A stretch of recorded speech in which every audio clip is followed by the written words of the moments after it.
DSC 2025 నియామకాల్లో జరిగినట్లు ఆరోపిస్తున్న అక్రమాలపై సిబిఐతో విచారణ జరిపించాలని కోరుతూ వైఎస్ఆర్ కాంగ్రెస్ పార్టీ ఆధ్వర్యంలో బద్వేలులో రిలే నిరాహార దీక్షలు రెండో రోజు కొనసాగాయి. దీక్షలో ఎమ్మెల్సీ డీసీ గోవింద్ రెడ్డి పాల్గొని డిఎస్సి అభ్యర్థులకు సంఘీభావం తెలిపారు. మెగా డిఎస్సి పేరుతో అర్హులైన నిరుద్యోగులకు అన్యాయం జరిగిందని, స్పోర్ట్స్ కోటా, నకిలీ సర్టిఫికెట్ల అంశాలపై సమగ్ర విచారణ జరగాలని ఆయన డిమాండ్ చేశారు.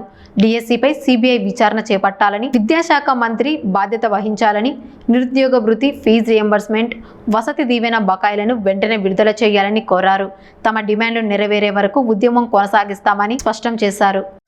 వసతి దీవెన ఈ బకాయిలంటను కూడా మరి చెల్లించాలి, వెంటనే చెల్లించాలి.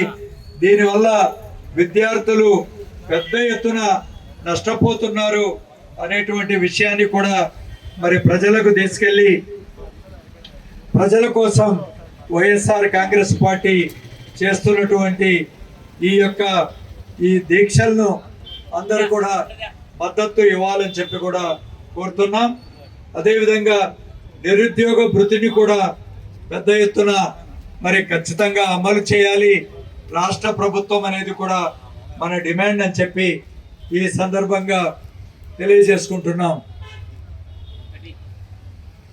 మనం వైఎస్ఆర్ కాంగ్రెస్ పార్టీ అధికారంలో ఉన్నప్పుడు కానీ లేకంటే ప్రతిపక్షంలో ఉన్నప్పుడు కానీ ప్రజల కోసం ఒక బాధ్యతగా పనిచేసేటువంటి విషయం ఈ సందర్భంగా మన నాయకులందరికీ కూడా గుర్తు చేస్తున్నాం.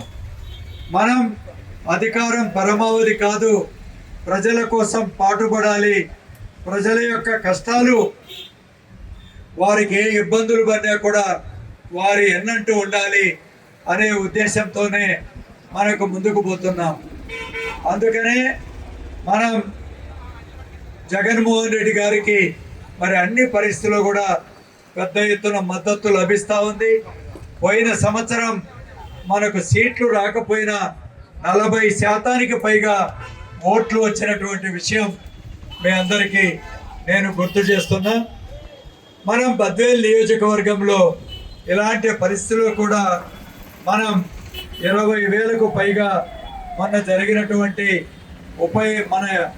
మరి సార్వత్రిక ఎన్నికల్లో మనం గెలవడానికి ఒక పటిష్టమైనటువంటి ఒక పార్టీని ఈనాడు క్రమశిక్షణతో మనమంతా కూడా నిర్మించుకున్నాం.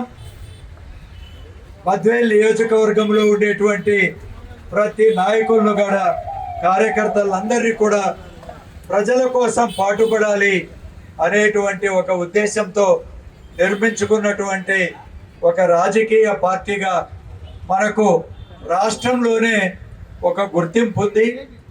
ఈ గుర్తింపును మనం ఖచ్చితంగా భవిష్యత్తులో కూడా కొనసాగించాలని చెప్పి మిమ్మల్ని అందరినీ కూడా నేను కోరుతూ ఉన్నా. ఈనాడు ఏదో ఇప్పుడు కొంతమంది బడా కాంట్రాక్టర్లు కొంతమంది వచ్చి కోట్ల రూపాయలు ఖర్చు పెడతారు మరి అనేటువంటి ఉద్దేశంతో కొంతమందిని ఆకర్షించడానికి తెలుగుదేశం పార్టీ ప్రయత్నం చేస్తూ ఉంది. కానీ కేవలం డబ్బుతో వాళ్ళు పెద్ద కాంట్రాక్టర్లు కావచ్చు.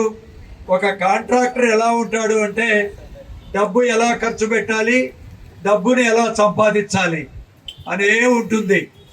ఈ 100 రూపాయలు ఖర్చు పెడితే 150 రూపాయలు మళ్ళీ ఎలా వస్తుంది నాకు అని చెప్పే ఒక కాంట్రాక్టర్లకు మనం ఎప్పుడు కూడా మనం ఈ రాజకీయ అధికారం ఇవ్వగలిగితే దాని పర్యవసానాలు ఎలా ఉంటాయో మనకు ప్రజలకు మనం ఖచ్చితంగా వివరించాల్సినటువంటి అవసరం ఎంతైనా ఉంది.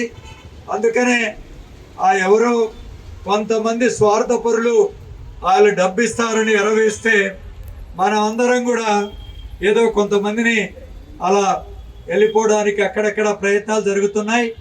కానీ అలాంటి వాళ్ళు కొంతమంది వస్తుంటారు, పోతుంటారు. మనం ఎవరం కూడా నిరాశ పడక్కర్లేదు. ఈ వ్యక్తులు ఎవరైతే ఇప్పుడు వెళ్తున్నారో ఒక్కసారి గమనిస్తే 2014-19లో కూడా ఈ జనాలు అక్కడికి వెళ్ళారు తెలుగుదేశం పార్టీలో. ఇప్పుడు కాబట్టి నేను ఒక్కటే చెప్తున్నా, మన పార్టీ పటిష్టంగా ఉంది. మనం జరగబోయే రేపు పొద్దున స్థానిక ఎన్నికల్లో ఖచ్చితంగా గెలుస్తాం. 100% మనం బద్వేలు మున్సిపాలిటీలో కూడా మున్సిపాలిటీని అధికారం కాబట్టి ఎలాంటి ఇబ్బంది లేదని చెప్పి కూడా ఈ సందర్భంగా తెలియజేద్దాం. మనందరం కూడా కలిసికట్టుగా పనిచేద్దాం.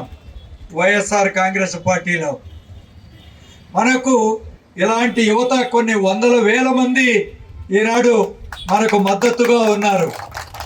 వారి యొక్క బలాన్ని మనం తక్కువ అంచనా వేయకుండా వారి సహాయ సహకారాలతో మనం ఈ పార్టీని ముందుకు తీసుకెళ్దాం. అందుకనే మనము యువతకు ప్రాముఖ్యతనిచ్చి ఈ 3 రోజులు కూడా యువతతో మనం ఈ కార్యక్రమాన్ని చేపిస్తున్నాం. రేపు పొద్దున 10వ తారీఖున మనం చేసే ర్యాలీలో కూడా పెద్ద ఎత్తున యువతను ముందు పెట్టుకొని వాళ్లకు జరిగినటువంటి అన్యాయాలను మరి వెలికి తీస్తూ వారి బంగారు భవిష్యత్తు కోసం మనందరం పాటుపడదాం. మనందరికీ తెలుసు, జగన్మోహన్ రెడ్డి గారు 1,60,000 ఉద్యోగాలు ఇస్తే ఏ ఒక్కరు కూడా ఏలు చూపలేకపోయినారు. ఈ అక్రమం జరిగింది, మా బిడ్డకు అధికారం, మా బిడ్డకు ఉద్యోగం రాలేదని. నిన్న మన నాయకులు ఒక ఆయన చెప్తున్నారు, చాలామంది తెలుగుదేశం మద్దతుదారులకే ఆనాడు ఉద్యోగాలు వచ్చినటువంటి పరిస్థితి. ఎందుకు అలా జరిగిందంటే చదువుకున్నాడు పార్టీని చూడకుండా కూడా ఆనాడు జగనన్న అందరికి కూడా మరి మేలు చేసేటువంటి కార్యక్రమం జగనన్న చేసిండు. జగనన్న ఇచ్చేటువంటి అన్ని కార్యక్రమాలు, సంక్షేమ కార్యక్రమాలు కూడా ఆనాడు జగనన్న అందరికీ ఇచ్చినాడు. కులాలకు, మతాలకు, పార్టీలకు కూడా మరి అతీతంగా జగనన్న ఇచ్చారు. మన బద్వేలు నియోజకవర్గంలో 1,500 కోట్ల రూపాయలకు మరి వీళ్ళందరికీ కూడా ఈ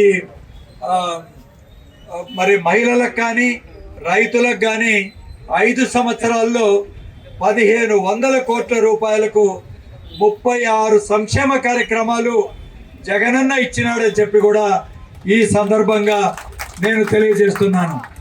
అంటే మన బద్వేలు నియోజకవర్గంలోనే జగనన్న ప్రతి సంవత్సరము 500 కోట్ల రూపాయలు సంక్షేమ కార్యక్రమాలు జగనన్న ఇచ్చినాడు అనేటువంటి కార్యక్రమం. అందుకనే పేదలు, దళితులు, వెనుకబడిన వర్గాల గుండెల్లో జగనన్న ఎప్పటికి కూడా పదిలంగా ఉన్నారు. ఆయనకు ఖచ్చితంగా జరగబోయే ఎన్నికల్లో ఆయనకు గొప్ప మద్దతు ఇస్తారు. అందుకనే మనం ఎవరం కూడా నిరాశ నిస్పృహలకు ఎవరు కూడా లోను కాకుండా ఈ పార్టీని ముందుకు నడిపిద్దామని చెప్పి కూడా ఈ సందర్భంగా విజ్ఞప్తి చేస్తున్నాను. మనం జరగబోయేటువంటి రేపు పొద్దున జరగబోయే లోకల్ బాడీ ఎన్నికల్లో కూడా చంద్రబాబు నాయుడు గారు పోలీసుల సహాయంతో అక్రమాలు చేయాలని చెప్పి కూడా చూడొచ్చు. దీన్ని మనందరం కూడా ఖచ్చితంగా ఎదుర్కోవాలి. గట్టిగా మనం ఎవరమైతే పోటీ పెడుతున్నామో వాళ్ళందరం కూడా వాళ్ళకు గట్టిగా నిలబడాలి. వాళ్ళందరికీ కూడా మద్దతు మేము పార్టీ తరఫున గట్టిగా ఇస్తాం. కాబట్టి మనం ఒక్కసారి ప్రజలు లేకపోతే ప్రజలు మనకు ఖచ్చితంగా బ్రహ్మరథం పడతారు. ఈనాడు నిజానికి అన్ని వర్తక సంఘాలు ఇక్కడ చాలామంది చిన్న చిన్న చిరు వ్యాపారాలు చేసుకుంటూ ఉంటారు. ఇదే జగనన్న కాలంలో అన్ని చిరు వ్యాపారాలు కూడా బాగా జరిగాయి. రోజు 1,000-2,000 రూపాయలకు పైగా అందరు సంపాదించుకునేవాళ్ళు. కానీ ఈనాడు ఎవరు కూడా వ్యాపారస్తులు కూడా బాగా లేరు. ఎవరికి కూడా పెద్దగా వ్యాపారాలు కూడా జరగలేని పరిస్థితి. మరి ఈనాడు అలా జరుగుతూ ఉంది. మళ్ళా జగనన్న వస్తే పేదల చేతిలో డబ్బులు పెడతాడు. దానివల్ల మీకంతా కూడా మీ చిన్న చిన్న ఎవరైనా పూలు కానీ పండ్లు కానీ మరి మిగతా చిన్న చిన్న కూరగాయలు కానీ ఇలా వ్యాపారస్తులందరూ కూడా పెద్ద ఎత్తున లాభం పడేటువంటి ఒక మంచి స్వర్ణయుగం 2020 2019 నుంచి 24లో ఏ విధంగా మన పార్టీ అధికారంలో ఉన్నప్పుడు పేదలు ప్రతి ఒక్కరి కూడా, ఎందుకంటే ఒక బద్వేల్ నియోజకవర్గంలోనే సంవత్సరానికి 500 కోట్లు ప్రభుత్వం ఇచ్చిందంటే అవన్నీ కూడా చేతులు మారుతూ దాంట్లో ఒక 10% మీకు లాభం వచ్చిన 50 కోట్ల రూపాయలు మీలాంటి చిరు వ్యాపారులందరూ కూడా సంపాదించుకున్నటువంటి పరిస్థితి ఆనాడు జగనన్న కల్పించాడని చెప్పి కూడా ఈ సందర్భంగా తెలియజేస్తూ, మరి అంతేకాకుండా జగనన్న కాలంలో రియల్ ఎస్టేట్ కూడా ఎవరైనా ఒక స్థలం కొనుక్కుంటే ఆ స్థలం ఖచ్చితంగా మళ్ళీ ఒక 10% సంవత్సరం పెరిగేది. ఒక 5 ఏళ్ళు పెట్టుకుంటే అది డబల్ అయ్యేది. 4 ఏళ్ళు 3 ఏళ్ళు కూడా డబల్ అయినటువంటి విషయం మనందరికీ ఉంది. నమస్తే. ఈనాడు ఎవడైనా స్థలం కొనుక్కుంటే అది అసలు కంప్లీట్గా రియల్ ఎస్టేట్ పడిపోయింది. స్థలం కొనుక్కునే వాళ్ళందరూ కూడా ఎవడన్నా తీసుకుంటే ఎప్పుడు అమ్ముకుందాంరా బాబు అని ఆ ఉద్దేశంతో ఉన్నటువంటి విషయాలు. కాబట్టి అన్ని వ్యాపారాలు కూడా కుంటుపడినటువంటి నేపథ్యం. మరి మంచి ఒక స్వర్ణయుగం, ఒక మంచి రోజులు రావడం కోసం వైఎస్ఆర్ కాంగ్రెస్ పార్టీకి మీ మద్దతు ఇవ్వండి. ఉద్యోగులకు కానీ, వ్యాపారస్తులకు కానీ, రైతులకు కానీ, మహిళలకు కానీ, మరి అదేవిధంగా ఎస్సీ ఎస్టీ బీసీ మైనారిటీ వర్గాలకు కానీ ఎంత పెద్ద ఎత్తున మేలు జరిగిందో మనమంతా కూడా అది చెప్పుకుంటూ పోతే కొన్ని గంటలు చెప్పవచ్చు. నాతో పాటు నా సహచర మిత్రులందరూ కూడా ఇక్కడ ఉన్నారు. వాళ్ళు కూడా వేరే వేరే అంశాల గురించి మనం 1 గంట 2 గంటలు ఈ కార్యక్రమంలో మనం పెద్ద ఎత్తున ముచ్చటించుకుందాం.